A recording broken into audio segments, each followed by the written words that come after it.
জনম গেল রে শ্যামা, মা কি আমার কালো।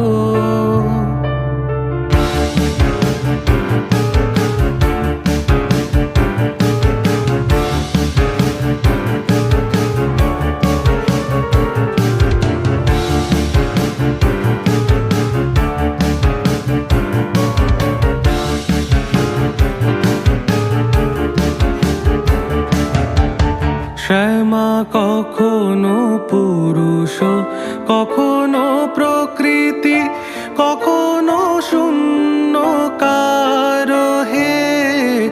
কখনো পুরুষ, কখনো প্রকৃতি, কখনো শূন্যকার হে। মায়ের সে ভাব